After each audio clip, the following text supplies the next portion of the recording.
So student, আগের দিন আমি তোমাদের পড়িয়েছি ফেনল অ্যান্ড ডেরিভেটিভ চ্যাপ্টার থেকে ফেনল সিনথেসিস এবং তাদের নামকরণগুলো কেমন হয়ে থাকে সেগুলো আমি আগের দিন তোমাদের দেখিয়েছি। তো আজকে আমরা দেখে নেব যে ফেনলের রিয়াকশানসগুলো কেমন হয়ে থাকে। তো প্রথমেই যেটা আমরা দেখব, একটা কম্প্যারিজন করব অ্যাসিডিটি। আগের দিন বলেছি না, ফেনলের যে ফেনলিক ওএইচটা থাকে, ওই প্রোটনটা হচ্ছে acidic proton.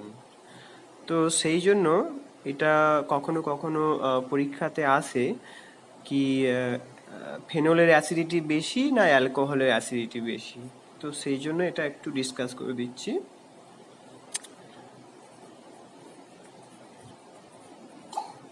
Acidity of phenol versus alcohol. Alcohol মানে তোমার হচ্ছে মিথানল, ইথানল এটসেট্রা।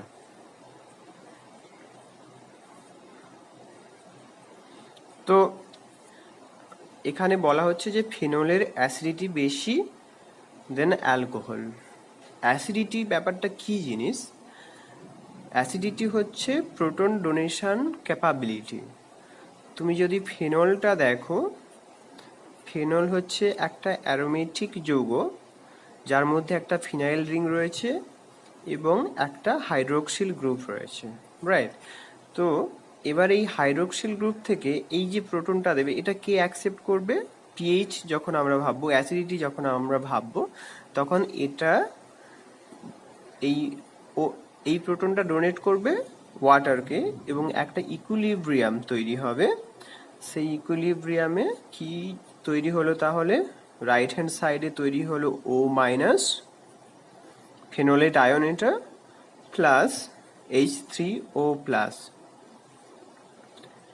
এবারে যে যৌগ জলের মধ্যে যত পরিমাণ বেশি বেশি H3O প্লাস তৈরি করতে পারবে সে তত বেশি অ্যাসিডিক, ঠিক আছে? এবং এটা যদি ডিসোসিয়েশন কনস্ট্যান্ট Ka হয়ে থাকে, তাহলে আমরা ফেনলের ক্ষেত্রে জানি যে pKa ভ্যালুটা হচ্ছে 10। এবারে এই প্রোটন ডোনেশন প্রবাবিলিটি মানে ক্যাপাবিলিটিটা অন্যান্য অ্যালকোহলের থেকে বেশি, তার কারণটা হচ্ছে এই যে রাইট হ্যান্ড সাইডে ফেনোলেটটা তৈরি হয়েছে, এই ফেনোলেটটা বেসিক্যালি তোমার রেজোনেন্স দিয়ে স্টেবিলাইজ থাকে, মানে সংস্পন্দনের মাধ্যমে স্থায়িত্ব পায়। বাংলাতে বললে এটা কেমনভাবে সংস্পন্দনটা হয়ে থাকে, এই হচ্ছে তোমার ফেনোলেট আয়ন। এই ফেনোলেট আয়নটা এইভাবে তোমার রেজোনেন্স হবে, অনেকগুলো রেজোনেটিং স্ট্রাকচার তৈরি হবে।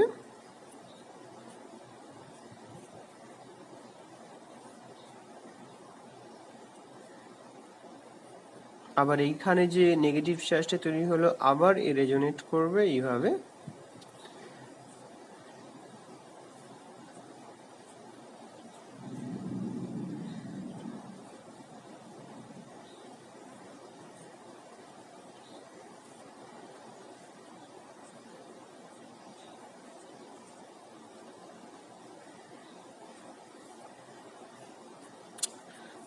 তো যখনই কোনো এইরকম ইকুইলিব্রিয়াম তৈরি হয়, ইকুইলিব্রিয়ামে কোনো একটা স্পেসিস যদি এত সুন্দরভাবে স্টেবিলাইজড হয়ে থাকে, তাহলে অবশ্যই ইকুইলিব্রিয়ামটা রাইট হ্যান্ড সাইডে মুভ করবে এবং সেক্ষেত্রে রাইট হ্যান্ড সাইডে যখন মুভ করবে তখন H3O প্লাসের পরিমাণটা বেড়ে যাবে এবং ফেনল একটা অ্যাসিডিক নেচার দেখাবে। কিন্তু তার সাথে যদি তুমি দেখো এই অ্যালকোহল মানে মিথানল বা ইথানল, এদের ক্ষেত্রে যে অ্যালকোক্সাইডটা তৈরি হবে CH3O মাইনাস বা CH3CH2O মাইনাস, সেটা কিন্তু তোমার অতটা স্টেবল না, মানে এইরকম রেজোনেন্স হয় না, তো সেই জন্য স্টেবিলিটি পায় না, তাই ওরা প্রোটন ডোনেট খুব একটা করে না। মানে তুমি যদি মিথানলটাকেই কনসিডার করো, ওয়াটারের সাথে রিয়াকশন করে ওই রকমই একটা ইকুইলিব্রিয়াম তৈরি করবে, ঠিক আছে, সেক্ষেত্রে CH3O- তৈরি হলো প্লাস H3O+, রাইট। তো এই যে স্পেসিসটা তৈরি হলো মিথক্সাইড, it is not stabilized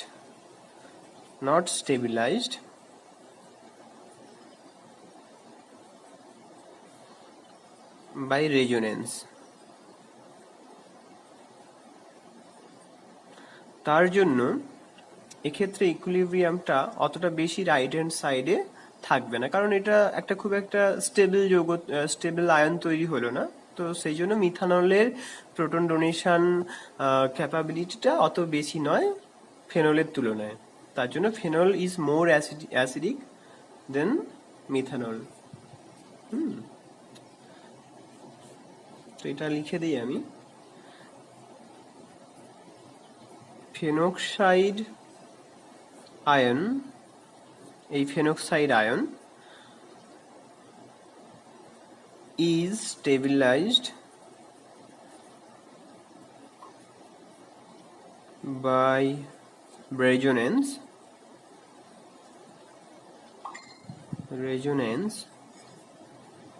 and hence acidic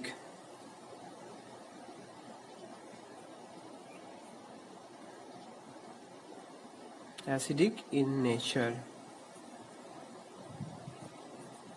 মানে এক্ষেত্রে আমরা ফেনলের ব্যাপারটা বলছি, অ্যাসিডিক ইন নেচার বলতে আমরা ফেনলের কথাটা বলতে চেয়েছি, রাইট। তো নেক্সট আমরা, এটা হচ্ছে অ্যাসিডিটির কম্প্যারিজন, পরীক্ষাতে আসে। এবার নেক্সট যেটা আমরা পয়েন্টটা দেখব সেটা হচ্ছে রিয়াকশন উইথ ইলেকট্রোফাইল। তো যেহেতু এটা একটা অ্যারোমেটিক যৌগ, ফেনলটা একটা অ্যারোমেটিক যৌগ, তো সেই জন্য আমরা এটাকে লিখি aromatic electrophilic substitution. Aromatic electrophilic substitution.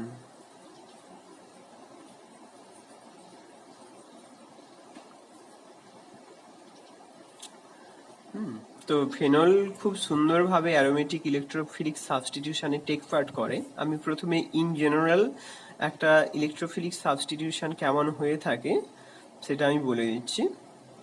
তো এখানে প্রথমে বুঝে নিতে হবে ইলেকট্রোফাইল জিনিসটা কি।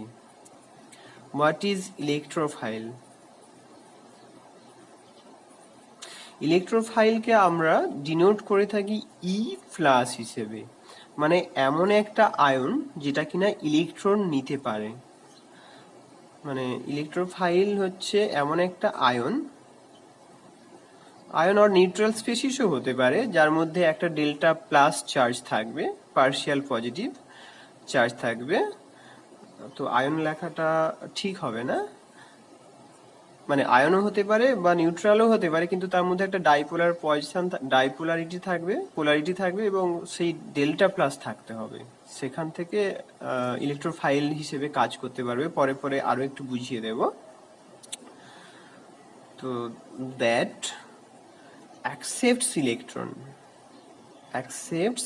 ইলেকট্রন। তো এই হচ্ছে একটা ইলেকট্রোফাইল যে কিনা অ্যারোমেটিক যৌগগুলোর সাথে রিয়াকশন করবে, সেটাকে বলা হবে অ্যারোমেটিক ইলেকট্রোফিলিক সাবস্টিটিউশন রিয়াকশন। তো একদম সিম্পল অ্যারোমেটিক যৌগ হচ্ছে বেনজিন, ঠিক আছে। তো বেনজিনের সাথে যখন একটা ইলেকট্রোফাইল আসবে ই প্লাস, তো রিয়াকশনটা এভাবে তৈরি হবে, এইভাবে প্রসিড করবে। এই pi electron cloud of benzene থেকে এক ইলেকট্রন যাবে ইলেকট্রোফাইলে, কারণ এটা পজিটিভ চার্জ বা ডেল্টা প্লাস হতেও পারে কোনো একটা মলিকুলের সাথে। তো সেক্ষেত্রে ইলেকট্রনটা ওখানে যাবে এবং এরকম একটা স্পেসিস তৈরি করবে, ক্যাটায়নিক স্পেসিস। এইচ আর ই। এইচ কোত্থেকে এলো? কারণ এটা বেনজিনে তো এইচ থাকে, এটা প্রোটন থাকে একটা, ঠিক আছে। এবং এখানে তোমার একটা পজিটিভ চার্জ ক্রিয়েট করলো আর দুটো ডাবল বন্ড এরকম। তো এই যে পজিটিভ চার্জটা তৈরি হলো বেসিক্যালি এটা রেজোনেন্সে থাকে, মানে আরো দুটো রেজোনেন্স স্ট্রাকচার তৈরি হবে।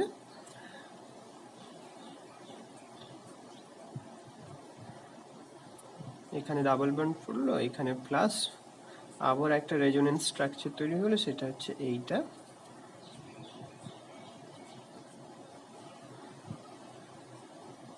এইচ ই এখানে প্লাস আর এই ডাবল বন্ড। তো ওভারঅল যদি তুমি এই তিনটে স্ট্রাকচারকে রিপ্রেজেন্ট করতে চাও তো ওভারঅল এইভাবেও রিপ্রেজেন্ট করা যেতে পারে।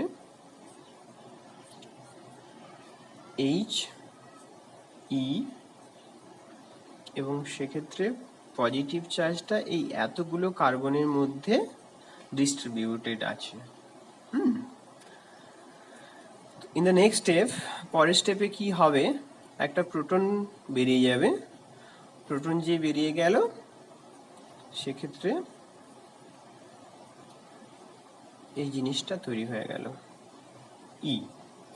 তার মানে তুমি বুঝতেই পারছো একটা প্রোটনকে রিপ্লেস করলাম একটা ই দিয়ে। এখানে একটা হাইড্রোজেন ছিল না, তো সেই হাইড্রোজেনটা ই দিয়ে রিপ্লেস হয়ে গেল, তো সেই জন্য আমরা এটাকে সাবস্টিটিউশন বলছি। এবং যেহেতু এটা অ্যারোমেটিক সিস্টেমের এবং ইলেকট্রোফাইল দিয়ে হচ্ছে, তার জন্য এই ক্লাস অফ রিয়াকশনটার নাম হচ্ছে অ্যারোমেটিক ইলেকট্রোফিলিক সাবস্টিটিউশন রিয়াকশন। ওকে, এবারে একটা জিনিস দেখো, যখনই কোনো অ্যারোমেটিক যৌগ হয়ে থাকে তার যে এই যে কনজুগেটেড সিস্টেম পাই সিস্টেমটা হয়ে থাকে, এটা দ্বারা অ্যারোমাটাইজেশন এনার্জি একটা পায় এবং সেটা খুবই একটা সুস্থির জিনিস, মানে স্টেবিলাইজিং এনার্জি থাকে অ্যারোমেটাইজেশন এনার্জি। ঠিক আছে, তো ইফ আই রিমেম্বার কারেক্টলি সেটা এই বেঞ্জিনের ক্ষেত্রে 36 kcal per mol, this much of energy. তো যখনই একটা ইলেকট্রোফাইল আসছে, ঠিক আছে, কম্বাইন হচ্ছে, এই টাইপের ক্যাটায়ন তৈরি হচ্ছে, তো এই অ্যারোমেটিসিটিটা লস্ট হচ্ছে, তাই না? এবং সেটা একটা energy costly in terms of energy costly. তার জন্য এই প্রথম স্টেপটা হবে স্লো স্টেপ।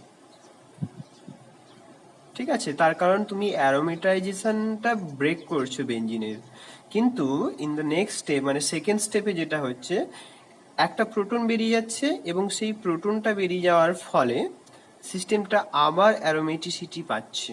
তার জন্য এটা খুবই ফাস্ট হবে, কারণ অ্যারোমেটিসিটি যখনই হচ্ছে তখন তোমার সিস্টেম অনেক স্টেবিলিটি গেইন করছে। ঠিক আছে, ফার্স্ট হয়ে গেলে সিস্টেমটা স্টেবিলিটি গেইন করছে এবং সেই জন্য এই প্রসেসটা ফার্স্ট। তো মনে রাখবে মোস্ট অফ দ্য কেসে কি হয়, প্রথমে যে ইলেকট্রোফাইলটা অ্যাটাচ হয় অ্যারোমেটিক ইলেকট্রোফিলিক সাবস্টিটিউশনে, প্রথম স্টেপটা স্লো হয়ে থাকে because it is going to destroy aromaticity of the system, and the second step is ফাস্টার step because it creates aromaticity which is a stabilising effect.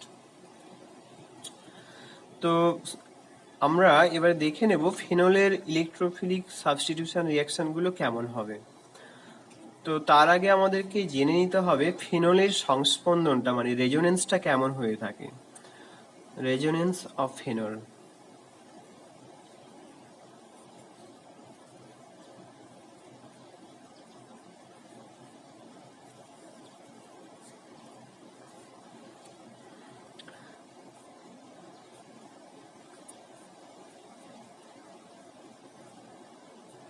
এই তো হচ্ছে তোমার ফেনল। ওকে, তো এই যে অক্সিজেনটা আছে, এই অক্সিজেনের ওপর দুটো লোন পেয়ার আছে।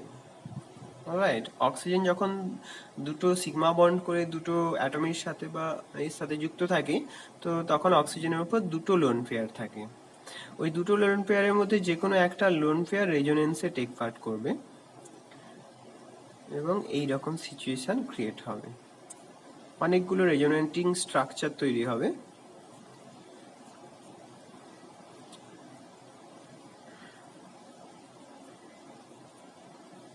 Plus and this one is minus. Okay, আবার এই নেগেটিভ চার্জটা তোমার এইভাবে রেজোনেন্স করতে থাকবে।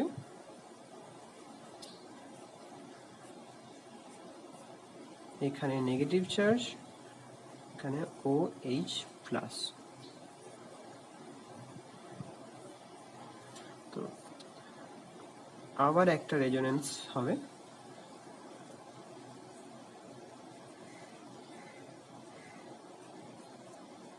এখানে মাইনাস, এখানে double bond OH plus.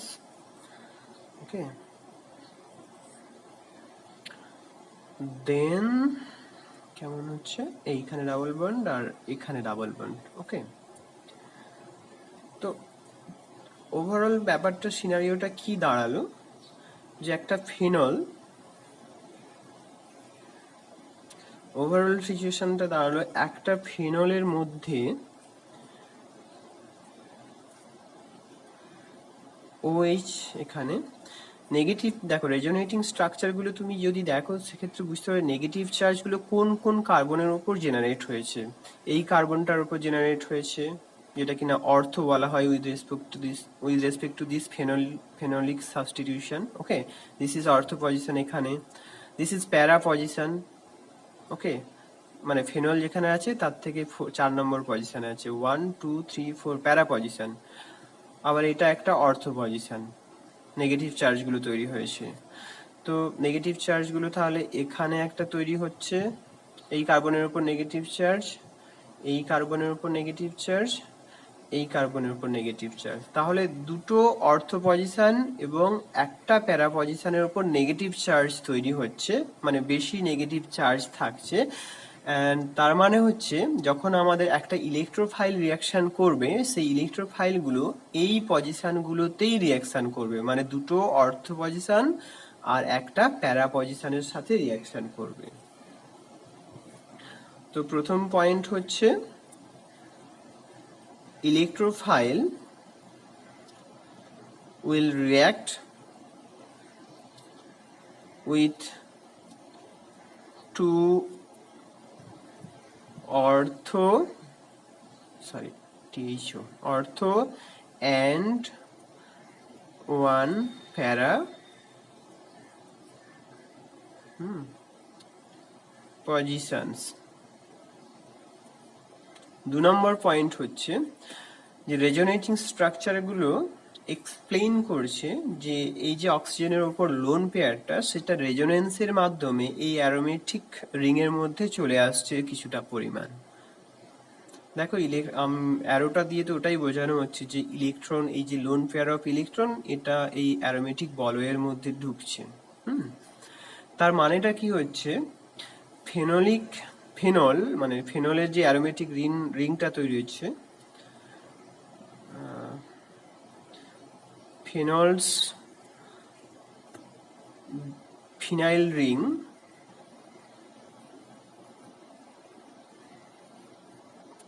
is electron rich, তাই তো?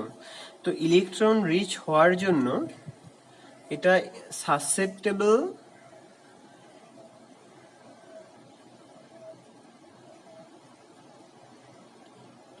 for E plus substitution।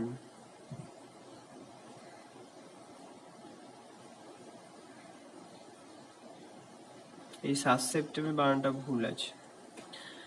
ওকে,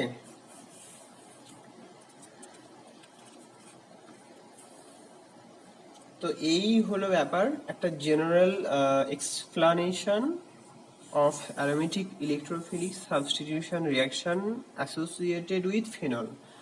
এবারে আমরা দেখে নেব একটা একটা করে পার্টিকুলার ইলেকট্রোফাইল কনসিডার করে যে কিভাবে জিনিসপত্রগুলো হয়ে থাকে। প্রথম যেটা পয়েন্ট আসছে সেটা হচ্ছে নাইট্রেশন।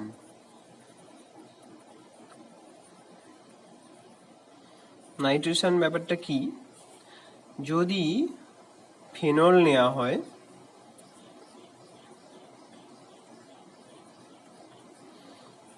তাতে ডাইলিউট HNO3 দেয়া হয়, তাহলে ফিনল তৈরি করবে OHNO2 plus OHNO2। Okay, so basically this is অর্থোনাইট্রোফেনল,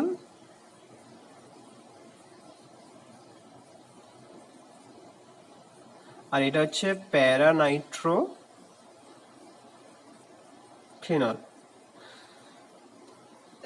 এখানে অর্থোনাইট্রোফেনলটা মেজর অ্যামাউন্টে হয়, মানে বেশি পরিমাণ তৈরি হয়, আর এটা খুবই সামান্য পরিমাণে তৈরি হয়।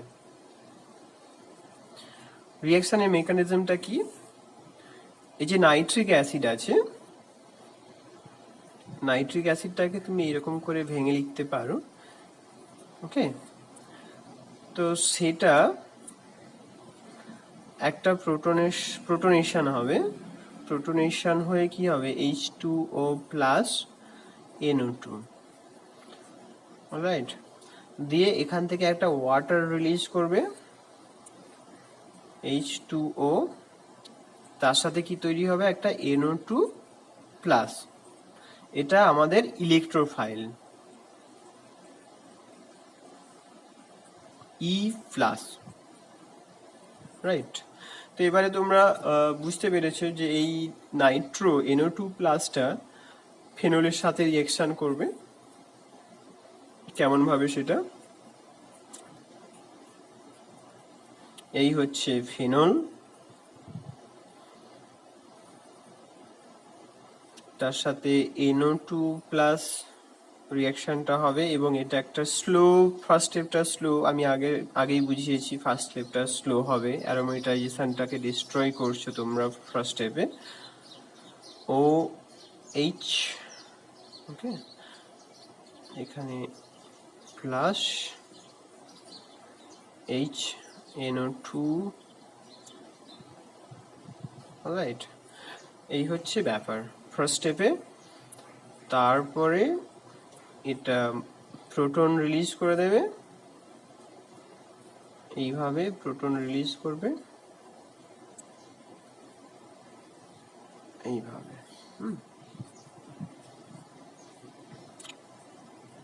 প্রোটন রিলিজ করার পরে অর্থোনাইট্রোফেনলটা তৈরি হয়ে গেল। এটা ফার্স্ট প্রসেস, এটা দ্রুত হবে, এটাও স্লো প্রসেস। এবারে এখানে আমি অর্থোনাইট্রোফেনলটা তৈরি করলাম, এবারে সিমিলারলি প্যারা পজিশনের সাথে নাইট্রো গ্রুপটা রিঅ্যাকশন করবে,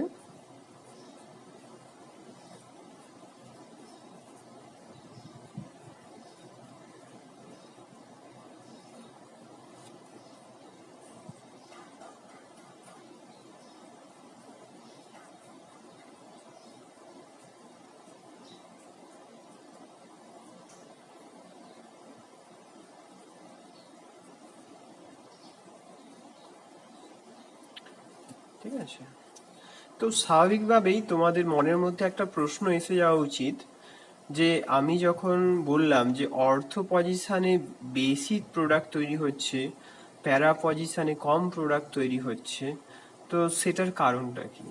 তার কারণটা খুবই সহজ, এবং সেটা হচ্ছে এই যে আমাদের অর্থোনাইট্রোফেনল, সেটা স্লাইটলি হাইড্রোজেন বন্ডিং দিয়ে স্টেবিলাইজড হয়ে থাকে। এই যে OH আছে, আর এই আমাদের nitrogen O minus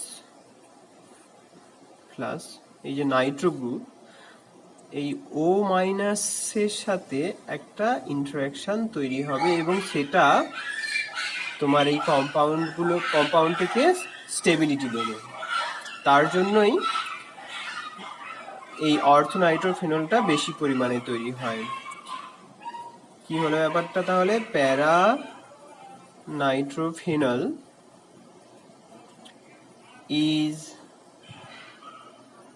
stabilized by hydrogen bonding. তো যেহেতু এটা হাইড্রোজেন বন্ডিং দিয়ে স্টেবিলাইজড হচ্ছে, সেই জন্য অর্থোনাইট্রোফেনলটা বেশি পরিমাণে তৈরি হচ্ছে। প্যারানাইট্রোফেনলে অনেকটা দূরে হয়ে যাচ্ছে গ্রুপটা, তো সেই জন্য প্যারানাইট্রোফেনল ফেনোলিক ওএইচের সাথে হাইড্রোজেন বন্ডিং তৈরি করতে পারবে না, নাইট্রো আর হাইড্রোক্সির সাথে হাইড্রোজেন বন্ডিং হবে না, তো সেই জন্য কম পরিমাণে তৈরি হচ্ছে। এবারে আরো একটা প্রশ্ন, সেটা হচ্ছে যে একটা নাইট্রো গ্রুপ ঢোকার পরে নাইট্রো গ্রুপটা এই একটা নাইট্রো গ্রুপ যখন ঢুকে গেল, এই নাইট্রো গ্রুপটা অ্যারোমেটিক বলয় থেকে ইলেকট্রনকে উইথড্র করে নেয়। ঠিক আছে, এই ইলেকট্রন উইথড্র করে নেবে যখন, তখন আর ফার্দার ইলেকট্রোফিলিক সাবস্টিটিউশন হবে না এই সিস্টেমটাতে। মানে একবার নাইট্রো গ্রুপ একটা ঢুকে গেছে, তার মানে এটা আর ইলেকট্রন ডোনেট করতে পারবে না ই প্লাসকে, ইলেকট্রোফাইলকে। তো সেই জন্য ফার্দার নাইট্রেশন হবে না। হ্যাঁ হবে, যদি মানে কন্ডিশনটা খুব হার্শ করা হয়, খুব কঠিন একটা কন্ডিশন ব্যবহার করা হয়। এখানে আমরা ডাইলিউট নাইট্রিক অ্যাসিড ব্যবহার করেছি। যদি কনসেন্ট্রেটেড নাইট্রিক অ্যাসিড ব্যবহার করা হয়, তখন 1,3,5 ট্রাইনাইট্রোফেনলটা তৈরি হয়, কিন্তু সেটা খুবই রিয়াকশনটা খুব হার্শ কন্ডিশনে তৈরি হয়। তো এটা একটা কমন ব্যাপার যে যখনই একটা নাইট্রো গ্রুপ ঢুকে, আমি আগে রেজোনেন্সটা দেখাই যে কিভাবে এই ইলেকট্রন উইথড্রয়িংটা হচ্ছে, তারপরে লিখে দিচ্ছি। সেটা হচ্ছে OH O মাইনাস, এই হচ্ছে তোমার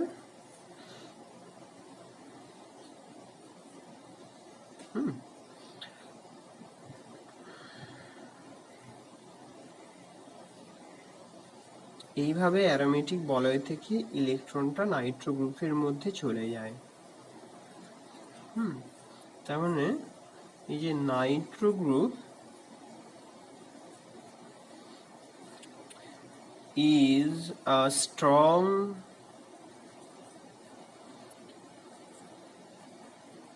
electron withdrawing group.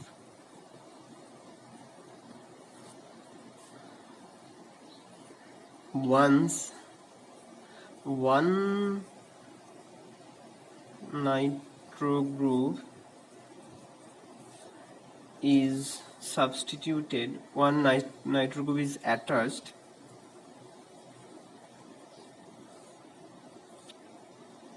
it reduces pi electron density of benzene, okay, benzene, it reduces, and thus further nitration does not occur.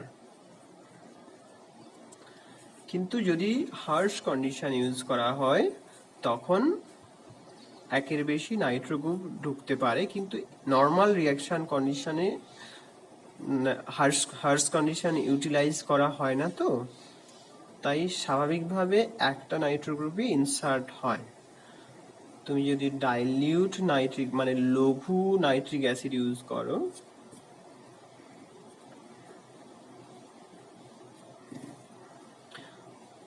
HNO3, তখন তোমার হচ্ছে অর্থ প্রোডাক্টটা মেজর প্লাস ফেরা প্রোডাক্টটি মাইনর হবে। কিন্তু যদি কনসেন্ট্রেটেড নাইট্রিক অ্যাসিড ইউজ করা হয়,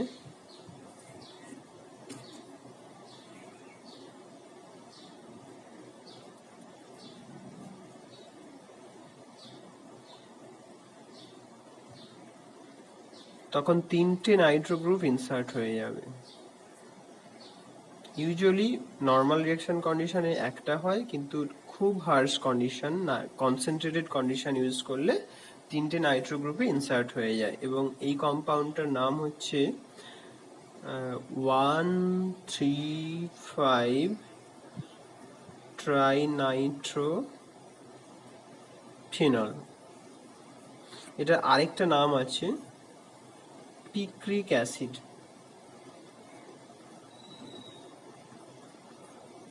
ওকে, তো আমার মনে হয় আমি নাইট্রেশন নিয়ে সবকিছু অলরেডি বলে ফেলেছি, তোমাদের সিলেবাসের মধ্যে যা যাবতীয় কিছু আছে। Now I will move to bromination. অর্থাৎ বি।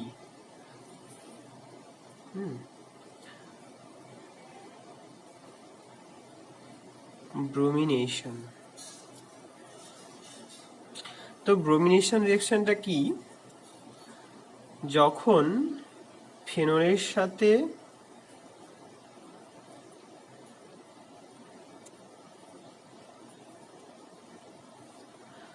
ব্রোমিন রিঅ্যাকশন করবে, ঠিক আছে, in presence of CCl4 or carbon disulphide, তখন তৈরি হবে কি,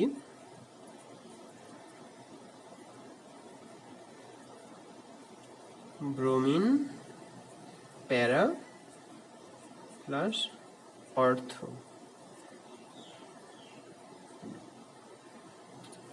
এটা হচ্ছে তোমার প্যারা ব্রোমো ফেনল, আর এটা হচ্ছে তোমার অর্থ ব্রোমো ফেনল। এবারে একটা মজার ব্যাপার হলো যে এখানে যে প্যারাটা তৈরি হচ্ছে এটা মেজর অ্যামাউন্টে তৈরি হচ্ছে, আর এই অর্থটা হচ্ছে মাইনর অ্যামাউন্ট। কিন্তু আমরা নাইট্রেশনের সময় দেখেছিলাম, দেখো ভালো করে, নাইট্রেশনে যখন আমি অর্থটা তৈরি মানে অর্থ প্রোডাক্টটা কিন্তু মেজর হচ্ছিল আর প্যারাটা মাইনর হচ্ছিল। কারণটা কি, এখানে নাইট্রো গ্রুপটা তো অর্থ পজিশনে থেকে স্টেবিলিটি দিচ্ছে, মানে তোমার এই হাইড্রোজেন বন্ডিং স্টেবিলিটিটা দিচ্ছে এখানে, ঠিক আছে। কিন্তু তুমি যখনই ব্রোমিনের ক্ষেত্রে যাচ্ছ, ব্রোমিনের ক্ষেত্রে ওই টাইপের হাইড্রোজেন বন্ডিং হবে না। আবার অন দ্য কন্ট্রারি, ব্রোমিন একটা লার্জ সাইজের অ্যাটম হওয়ার জন্য অর্থ পজিশনে থেকে না স্টেরিক ক্রাউডিং তৈরি করবে, মানে এ তো স্টেবিলিটি দিচ্ছে না তার উপর আবার একটা লার্জ সাইজের জন্য স্টেরিক ক্রাউডিং তৈরি করছে। তো সেই জন্য এই অর্থটা খুবই মাইনর পরিমাণে তৈরি হবে, মেজর পরিমাণে তৈরি হবে তোমার প্যারা সাবস্টিটিউটেড বেঞ্জিনটা। তো এক্ষেত্রেও একই সবকিছু ব্যাপার, নাইট্রেশনের মতোই সমস্ত কিছু প্রপার্টি গুলো হবে। যেমন একটা bromine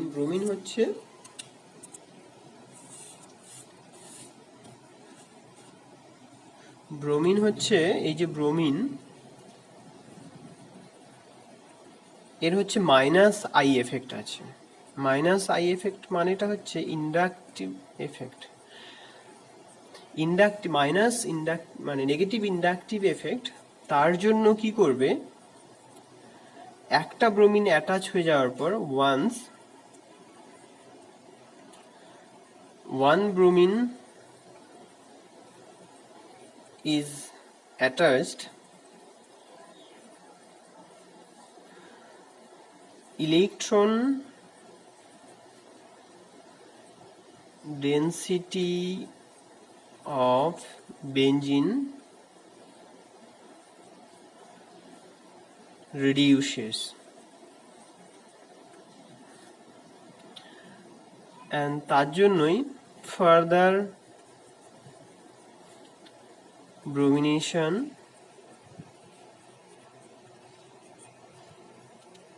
will not occur।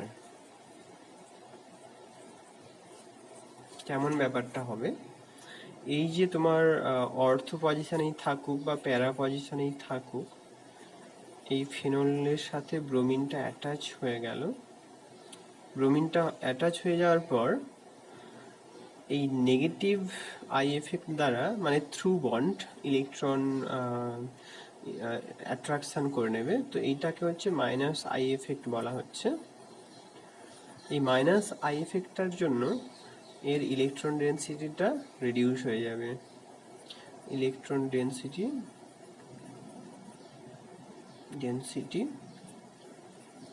will be reduced। আরেকটা পয়েন্ট যেটা ইম্পর্টেন্ট ডিসকাস করার, সেটা হচ্ছে দেখো, ব্রোমিন একটা নিউট্রাল মলিকুল।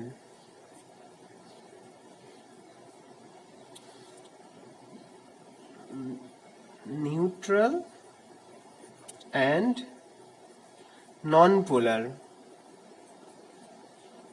তাই তো? তিনটে করে ইলেকট্রন পেয়ার থাকবে। এটা একটা নন পোলার মলিকুল এবং নিউট্রাল।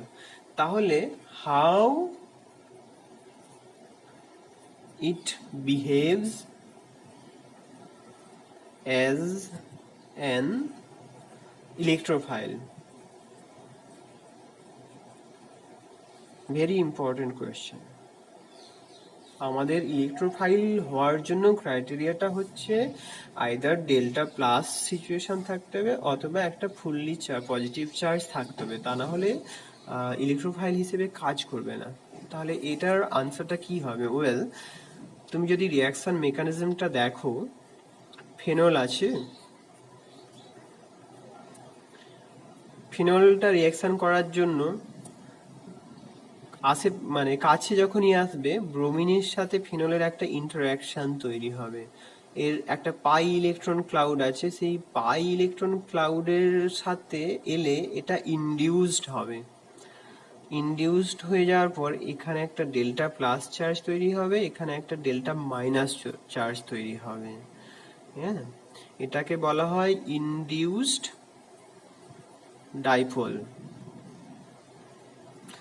যখনই ইনডিউসড ডাইপোলটা তৈরি হবে তখন এ ইলেকট্রোফাইল হিসেবে কাজ করে নিতে পারে।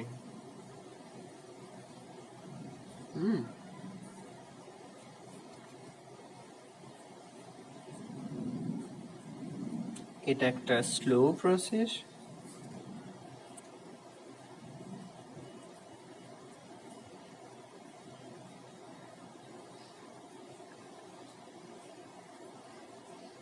রাইট,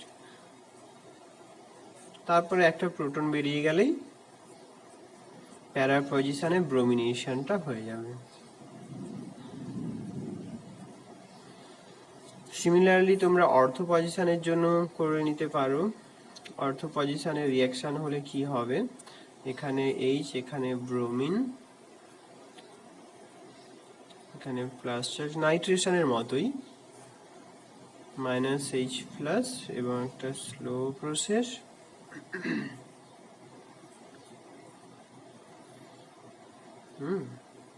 তাহলে এখানে ব্রোমিন।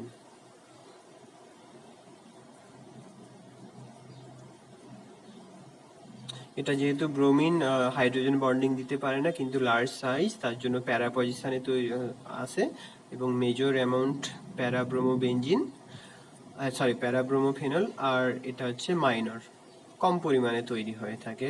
অর্থটা স্টেরিক ক্রাউডিং কাজ করে তো এই জন্য। আচ্ছা, তাহলে আমি ব্রোমিনেশনের জন্য কয়েকটা পয়েন্ট অলরেডি বলে দিলাম যে তোমার যখনই একটা ব্রোমিন অ্যাটাচ হয়ে যাচ্ছে তখনই বেঞ্জিনের ইলেকট্রন ডেন্সিটিটা, পাই ইলেকট্রন ডেন্সিটিটা কমে যাচ্ছে, তার জন্য সেকেন্ড ব্রোমিন বা থার্ড ব্রোমিন আসাটা খুবই ডিফিকাল্ট হয়ে যাচ্ছে।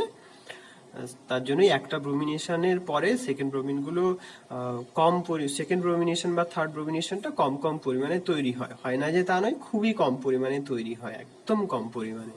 কিন্তু যদি একটা ট্রিক ইউটিলাইজ করা যায় তাহলে একসাথে আমরা তিনটে ব্রোমিনকে অ্যাটাচ করতে পারি। কি সেটা ট্রিকটা? কিছুই না, এই যে সলভেন্ট আমরা প্রথমে কি ইউজ করেছি? প্রথমে আমরা সলভেন্ট ইউজ করেছি কার্বন টেট্রাক্লোরাইড অথবা কার্বন ডাইসালফাইড। যদি তুমি এখানে ব্রোমিন মানে যেটা একটা রিঅ্যাক্টেন্ট তার সাথে ওয়াটার মিডিয়ামটা ইউটিলাইজ করো তাহলে কিন্তু তোমার ট্রাই ব্রোমিনেশন হবে। তার কারণটা আমি বলে দিচ্ছি কেন। এটা হচ্ছে ব্রোমিন, এর নাম হচ্ছে 1,3,5 ট্রাইব্রোমোফিনল। অলরাইট, তো কেন হয় দেখো, একটা ব্রোমিনেশন হবে অথবা প্যারা পজিশনে যে কোনো একটা পজিশনে একটা ব্রোমিনেশন হবে, কিন্তু সেকেন্ড বা থার্ড ব্রোমিনেশন ইন্ট্রোডিউসের জন্য আমাদের এই বেঞ্জিন রিংয়ে ইলেকট্রন ডেন্সিটিটা অনেক বেশি করতে হবে, আর সেই বেশি করার জন্য রোল প্লে করছে এই ওয়াটার। কেমন ভাবে? ধরো তোমার প্যারা পজিশনে তো মেজর তৈরি হয় প্রথমটা, প্যারা পজিশনে ব্রোমিনেশনটা হয়ে গেছে অলরেডি মলিকুলটাতে। তো যখনই এটা ওয়াটার এসে থাকবে মিডিয়ামে, এই ওয়াটারটা, এই ফেনোলিক ওএইচটা তো অ্যাসিডিক প্রোটন, এই ওয়াটারের সাথে ইন্টারাকশন করবে। ওয়াটারের সাথে ইন্টারাকশন করার জন্য এটা ডেল্টা প্লাস ক্রিয়েট করবে, এবং এখানে একটা ডেল্টা মাইনাস ক্রিয়েট হয়ে গেল। আর যখনই ডেল্টা মাইনাস ক্রিয়েট হয়ে গেল, তখন এই ডেল্টা মাইনাস কিন্তু ঘুরে ঘুরে এই এই অর্থ পজিশন বা এই অর্থ পজিশনে চলে আসবে। তার মানে কি, তোমার হচ্ছে water interacts with phenolic OH group, thus enhances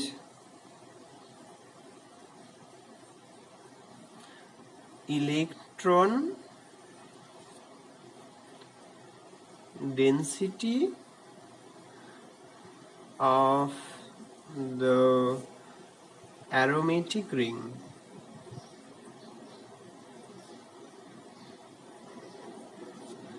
which allows further bromination. হলো? তাহলে ওভারঅল জিনিসটা আমরা কি শিখলাম? এই একটা ফেনল আছে OH, তার সাথে ব্রোমিন রিঅ্যাকশন করলো কার্বন টেট্রাক্লোরাইড অথবা কার্বন ডাইসালফাইডের সাথে। রিঅ্যাকশন করলে দুটো আইসোমার তৈরি হতে পারে সিগনিফিক্যান্টলি। একটা হচ্ছে প্যারা, এটা হচ্ছে মেজর তৈরি হবে, তার কারণ এটার মধ্যে কোনো স্টেরিক ক্রাউডিং থাকবে না। এইটা হচ্ছে অর্থ, এটার মধ্যে অনেকটা স্টেরিক ক্রাউডিং থাকবে, তাই এটা মাইনর, কম পরিমাণে তৈরি হবে। আর যদি আমরা রিঅ্যাকশানে, ওহো এটা দেখাই গেল না, এই হচ্ছে ফেনল, একে যদি ব্রোমিনের সাথে কার্বন টেট্রাক্লোরাইড অথবা কার্বন ডাইসালফাইডের সাথে রিঅ্যাকশন করা হয়, এটা হচ্ছে প্যারা ব্রোমোফেনল তৈরি হলো। আর এটা হচ্ছে অর্থো ব্রোমোফেনল। প্যারা ব্রোমোফেনলে স্টেরিক ক্রাউডিং থাকবে না, তাই এটা মেজর। মাইনর হবে কোনটা? যে অর্থো ব্রোমোফেনল, যেখানে ব্রোমিন ও এইচ এর মধ্যে একটা পজিশনের অভাবের জন্য স্টেরিক ক্রাউডিং তৈরি হবে, ঠিক আছে। আর যদি আমরা এর মধ্যে ব্রোমিন দিই আর ওয়াটার দিই, তাহলে তোমার তিনটে ব্রোমিন ঢুকে যাবে একসাথে। এই জিনিসটা কিন্তু পরীক্ষাতে খুবই ফ্রিকোয়েন্টলি এসে থাকে। তো এই হচ্ছে 1,3,5 ট্রাইব্রোমোফেনল, এই হচ্ছে প্যারাব্রোমোফেনল, এই হচ্ছে অর্থোব্রোমোফেনল। এইটা মেজর তৈরি হয় এই রিঅ্যাকশনে।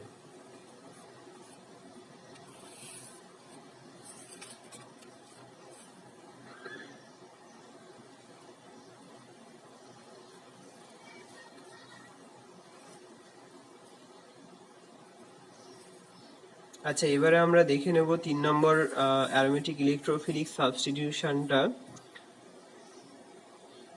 সেটা হচ্ছে সালফোনেশন রিঅ্যাকশন।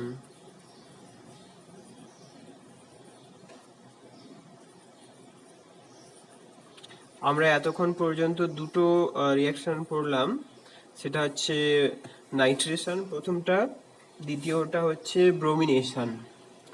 নাইট্রেশনে আমাদের অর্থ প্রোডাক্টটা বেশি হয়েছিল, তার কারণ হচ্ছে ওখানে হাইড্রোজেন বন্ডিং ছিল। ব্রোমিনেশনের ক্ষেত্রে হাইড্রোজেন বন্ডিং নেই, কিন্তু স্টেরিক ক্রাউডিং আছে, তার জন্য প্যারা প্রোডাক্টটা বেশি হয়েছে, অর্থ প্রোডাক্টটা কম হয়েছে। সালফোনেশনের ক্ষেত্রে দুটো সিচুয়েশন অ্যারাইজ করে, একটু বলে দিই।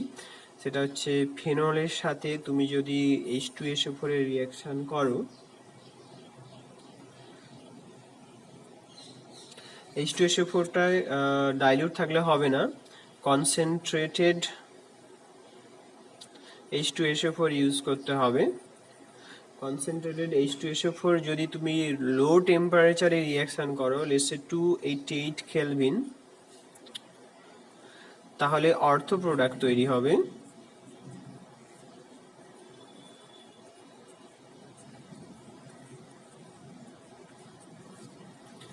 আর যদি তুমি রিয়াকশনের টেম্পারেচারটা বাড়িয়ে দাও, let's say 100 degree centigrade temperature করে দাও,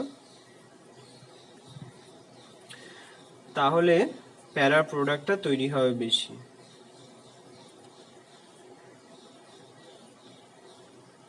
কেন হয় বলে দিচ্ছি। এটার কারণটা হচ্ছে, একটু আস্তে আস্তে করে বোঝা যাক ব্যাপারটা। H2SO4 হচ্ছে HOSO3H, তাই তো? নাইট্রেশনে যেমন হয়েছিল, প্রথমে একটা প্রোটনেশন হতো নাইট্রিক অ্যাসিডে, এক্ষেত্রেও তাই। ইলেকট্রোফাইলটা জেনারেট হয় এইভাবে, H2O প্লাস SO3H, তারপরে ওয়াটার বেরিয়ে যাবে, সরি এখানে নয় ওপরটায়, ওয়াটার বেরিয়ে গেলে SO3H প্লাস। ওকে, সো এটা হচ্ছে আমাদের ইলেকট্রোফাইল। এটা একটা প্ল্যানার স্ট্রাকচার।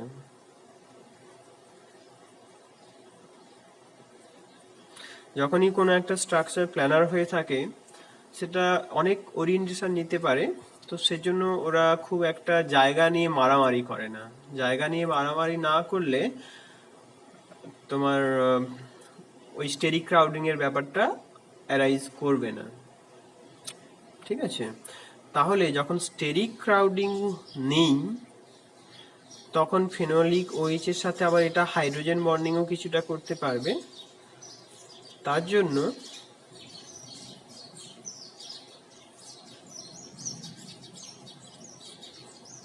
অর্থ প্রোডাক্টটা তৈরি হবে।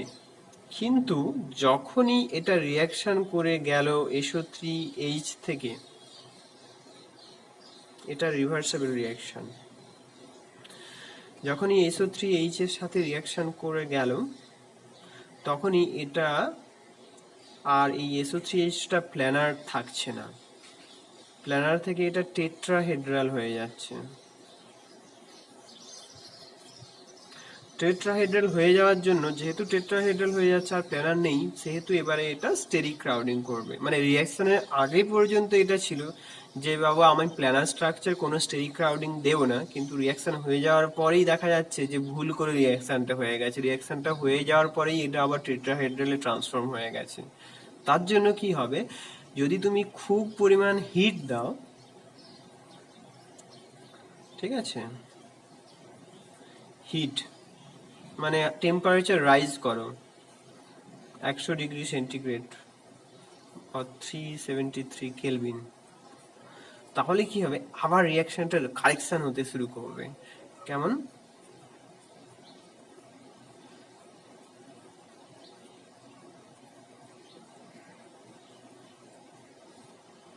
এবারে হাই টেম্পারেচার যেহেতু আছে, হাই টেম্পারেচারে এই যে প্রথমে বলেছিলাম যে হাইড্রোজেন বন্ডিং হচ্ছিল OH এর সাথে অর্থ পজিশনে রিয়াকশন করার আগেই, ওই হাইড্রোজেন বন্ডিংটা তখন আর হবে না, কারণ যখনই তুমি টেম্পারেচার রাইজ করবে তখনই সিস্টেমের মধ্যে র্যান্ডমনেস তৈরি হবে, মলিকুলের মধ্যে ট্রান্সলেশনাল এনার্জিটা প্রচুর বেশি হয়ে যাবে। তখন ওই ছোটোখাটো উইক ইন্টারাকশন দিয়ে যে সমস্ত অ্যাসোসিয়েশনগুলো হচ্ছিল সেটা আর হবে না, বুঝতে পারলে তো? সেটা যখন হচ্ছে না, হাইড্রোজেন বন্ডিং এর এফেক্টটা কমে যাচ্ছে, তখন এই SO3Hটা উইল ফাইন্ড প্যারা পজিশন টু রিঅ্যাক্ট।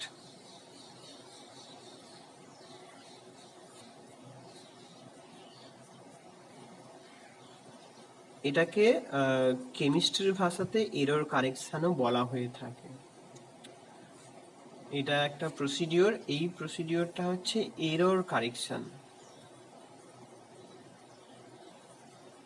কেন? যেহেতু তোমার অর্থ প্রজেক্ট এইটা আনস্টেবল আর এটা হচ্ছে স্টেবল, তো ভুল করে রিয়াকশনটাতে লো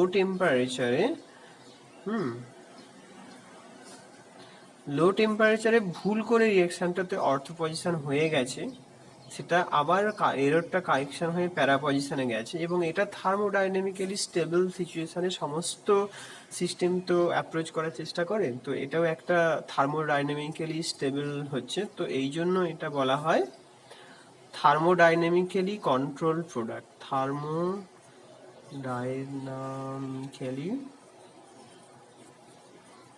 কন্ট্রোলড প্রোডাক্ট অর টিসিপি।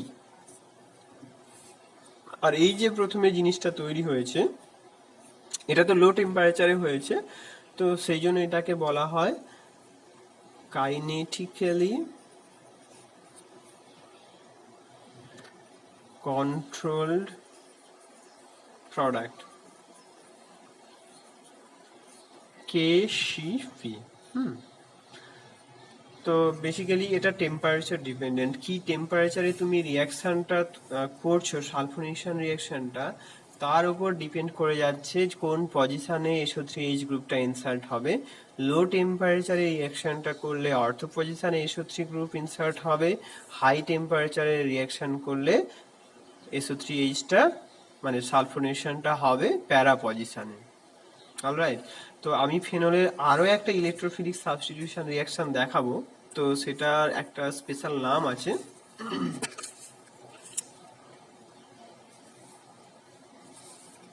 সেটার নাম হচ্ছে রাইমার-টিম্যান রিয়াকশন।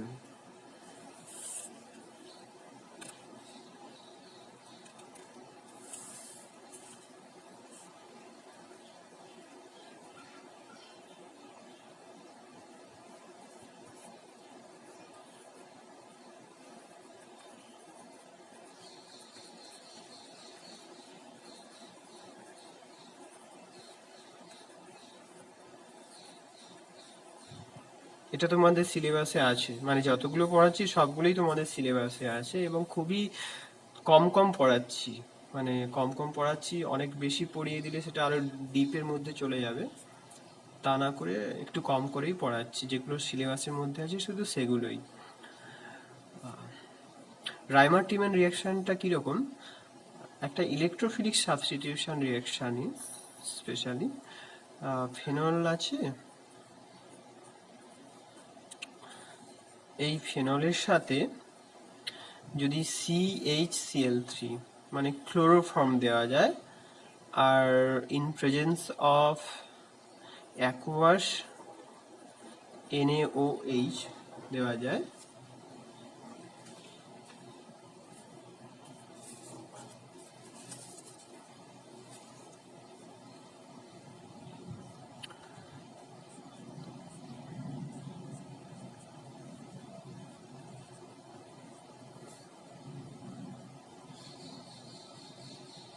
তাহলে এখানে একটা অ্যালডিহাইড গ্রুপ তৈরি হবে।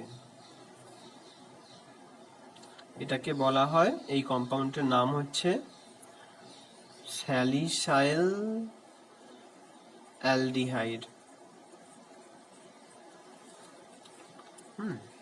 তো এই রিয়াকশনটা এই নেম রিয়াকশনটা দুটো ভার্সন আছে, একটা হচ্ছে either you can use chloroform as reactant or you can also use carbon tetrachloride as reactant in presence of aqueous NaOH রিঅ্যাকশনটা টেক্স প্লেস করবে। তো এই ক্ষেত্রে অ্যালডিহাইড গ্রুপ তৈরি না হয়ে তৈরি হবে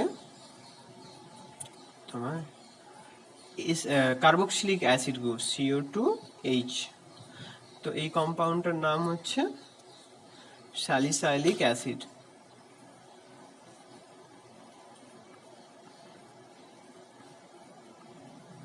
ওকে, স্যালিসাইলিক অ্যাসিড। তার মানে তুমি দেখতে পাচ্ছ যখন ক্লোরোফর্ম ইউজ করা হচ্ছে অ্যালডিহাইড গ্রুপ হচ্ছে, আবার যখন কার্বন টেট্রাক্লোরাইড ইউজ করা হচ্ছে তখন কার্বক্সিলিক অ্যাসিড গ্রুপ তৈরি হচ্ছে। এটা একটা পয়েন্ট। আর সেকেন্ড পয়েন্ট হচ্ছে ইন বোথ কেসেস অর্থ পজিশনে এই প্রোডাক্টটা তৈরি হচ্ছে, মানে ইলেকট্রোফিলিক সাবস্টিটিউশনটা হচ্ছে, প্যারা পজিশনে হচ্ছে না। তার কারণ কি? তার জন্য আমাদেরকে রিয়াকশন মেকানিজমটাকে একটু ডিটেলসে দেখতে হবে। তো প্রথমে আমি যেটা করব, এই ক্লোরোফর্মের সাথে যে রিয়াকশনটা হচ্ছে, অ্যালডিহাইড গ্রুপ তৈরি হচ্ছে, তার রিয়াকশন মেকানিজমটা দেখছি। তো ক্লোরোফর্ম জিনিসটা কি? CH Cl3, তো 3টে ক্লোরিন আছে।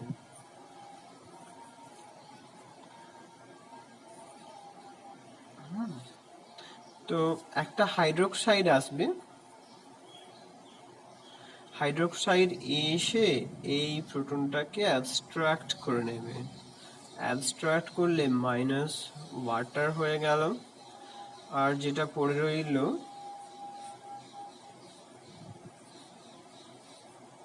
মাইনাস। ওকে, তো এই অবস্থায় কি হবে? একটা ক্লোরাইড বেরিয়ে যাবে সিস্টেম থেকে। এটা হচ্ছে ইলেকট্রোফাইল জেনারেশনের পদ্ধতিটা আমি বলছি এখন। মাইনাস একটা ক্লোরাইড হয়ে গেলে, যেহেতু একটা নেগেটিভ চার্জ নিয়ে বেরিয়েছে, তার মানে একটা নিউট্রাল স্পেসিস তৈরি হবে, কারণ চার্জ নিউট্রালিটি তো চার্জ মেনটেন হবে, চার্জ কনজারভেশন।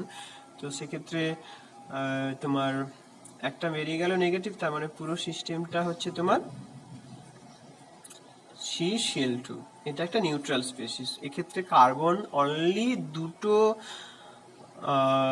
ক্লোরিনের সাথে বন্ড করে রয়েছে, এবং সেক্ষেত্রে তোমার একটা লোন পেয়ার অফ ইলেকট্রন রয়ে যাচ্ছে। এটাকে বলা হচ্ছে র্যাডিক্যাল স্পেসিস, সরি কার্বিন, ডাইক্লোরো কার্বিন এটার নাম, ডাইক্লোরো কার্বিন। এবার এটা স্ট্রাকচারটা এরকম আমি দেখাচ্ছি। স্ট্রাকচার বলতে অরবিটাল, এটা এখানে কার্বন রয়েছে, আর ব্যাক টু দ্য প্লেন রয়েছে ক্লোরিন, আর ফ্রন্ট রয়েছে ক্লোরিন, আর এখানে একটা সিগমা বন্ড থাকবে। এক্ষেত্রে একটা ওই যে লোন পেয়ার অফ ইলেকট্রনটা দেখালাম না, দুটো ডট, দুটো ইলেকট্রন, এই দুটো ইলেকট্রন এখানে রয়েছে এখন। আর একটা পি অরবিটাল রয়েছে, যেটা কিনা এমটি। এটা হচ্ছে তোমার এমটি পি অরবিটাল, অরবিটাল। এই এমটিপি অরবিটালটা, এই এমটিপি অরবিটালটা ইলেকট্রন নিতে সাহায্য করবে। তার মানে বেসিক্যালি এটা একটা ভেরি নাইস ইলেকট্রোফাইল।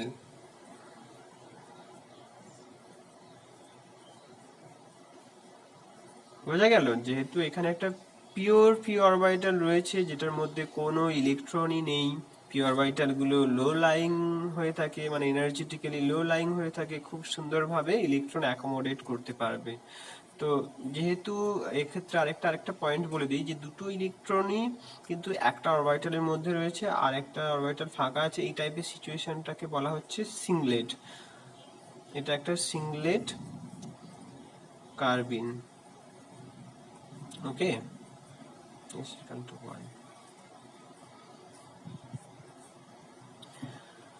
তো এবারে রিঅ্যাকশনটা কেমন হবে? কার্বিন তো জেনারেট হয়ে গেল, কার্বিন জেনারেটের পরে রিঅ্যাকশনটা খুবই সিম্পল।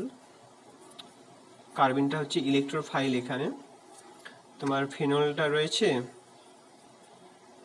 ফেনলের এই লোন পেয়ার অফ ইলেকট্রনটা ঘুরে ঘুরে ঘুরে ঘুরে যাবে, গিয়ে CCl2 যে কার্বিনটা আছে, পি অরবিটালটা আছে, সেই পি অরবিটালে ইলেকট্রনটাকে পুশ করে দিল। এটা একটা স্লো প্রসেস, কারণ অ্যারোমেটিসিটি ব্রেক করা হচ্ছে এই প্রসেসটাতে, তার জন্য হাই এনার্জেটিক প্রসেস, তাই স্লো ছিল। এবারে ঘটনাটা ঘটছে, Cl একটা H রয়েছে, এই সিচুয়েশনটা থেকে প্রত্যেকটা ইলেকট্রোফিলিক সাবস্টিটিউশনের মতোই, অ্যারোমেটিক ইলেকট্রোফিলিক সাবস্টিটিউশনের মতোই এখানে আবার একটা ফার্স্ট প্রসেস হবে, সেটা হচ্ছে প্রোটন বেরিয়ে যাচ্ছে এবং এটা একটা ফার্স্ট প্রসেস। প্রোটনটা যেই বেরিয়ে গেল এটা একটা নিউট্রাল স্পেসিস তৈরি করে নিল এবং সেক্ষেত্রে দুটো ক্লোরিন রয়ে গেল। তো এই যে হাইড্রোজেন বন্ডিংটা তৈরি হলো, due to this hydrogen bonding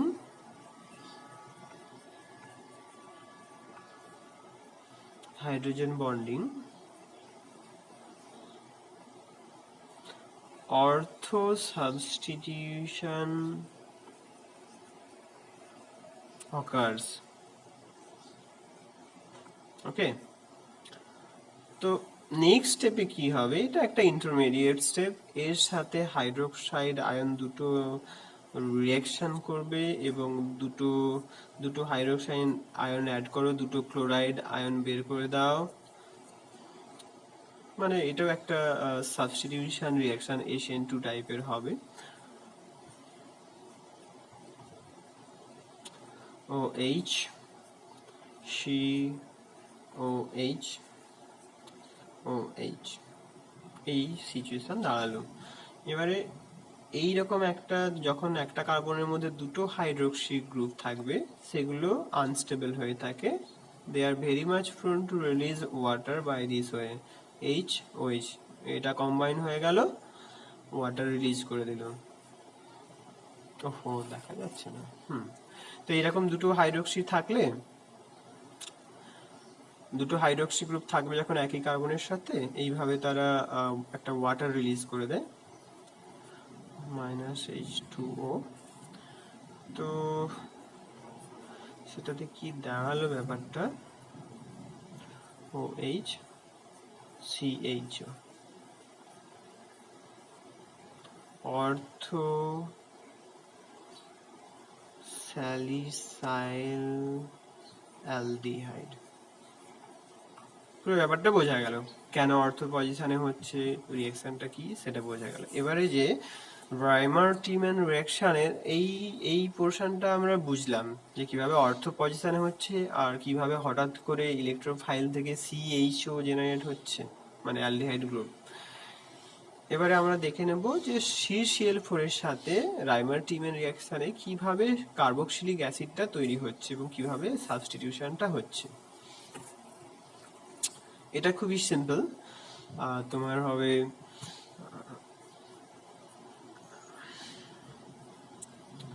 OH, এখানে Cl Cl Cl Cl। তো এই ইলেকট্রনটা এখান থেকে বেরিয়ে চলে এলো, দিয়ে একটা ক্লোরাইডকে রিমুভ করে দিল, যার ফলে কি তৈরি হলো, এটা স্লো প্রসেস।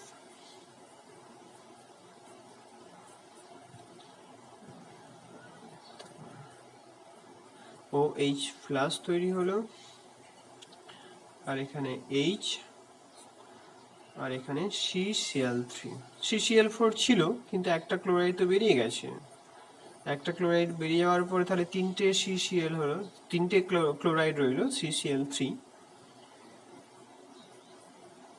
তারপরে একটা ফার্স্ট প্রসেস হবে, এই স্টেপটা খুবই ফাস্ট, খুব দ্রুত হয়ে থাকে, CCl3। তারপরে এখানে তিনটে হাইড্রোক্সাইড আসবে, তিনটে হাইড্রোক্সাইড আর তোমার তিনটে ক্লোরিনকে বের করে দেবে, -3 ক্লোরাইড। তাহলে যে যৌগটা তৈরি হবে সেটাও একটা আনস্টেবল যৌগ, সেটা হচ্ছে তিনটে হাইড্রোক্সি গ্রুপ থাকবে।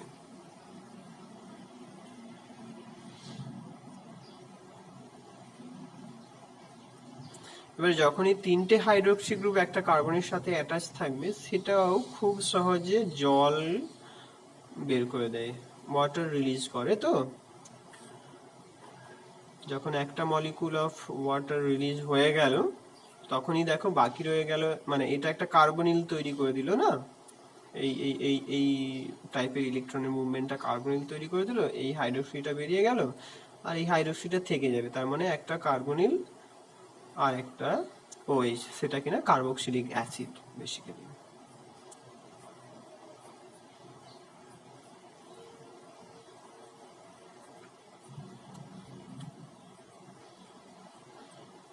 তো এক্ষেত্রেও এই যে পজিশনটা না, এই পজিশনটাতে তুমি দেখো, এই পজিশনটাতে তিনটে ক্লোরিন, তো তিনটে ক্লোরিনগুলোর মধ্যে একটা ক্লোরিন, দুটো ক্লোরিন, এটা 3 নম্বরটা, আর এই যে হাইড্রোজেনটা রয়েছে এইটার সাথে হাইড্রোজেন বন্ডিংটা তৈরি হয়, তার জন্য এই ইলেকট্রোফাইলটা মানে তোমার অর্থ পজিশনেই বেশি আসে, এবং এই দুটোই মেজর প্রোডাক্ট তৈরি হয়।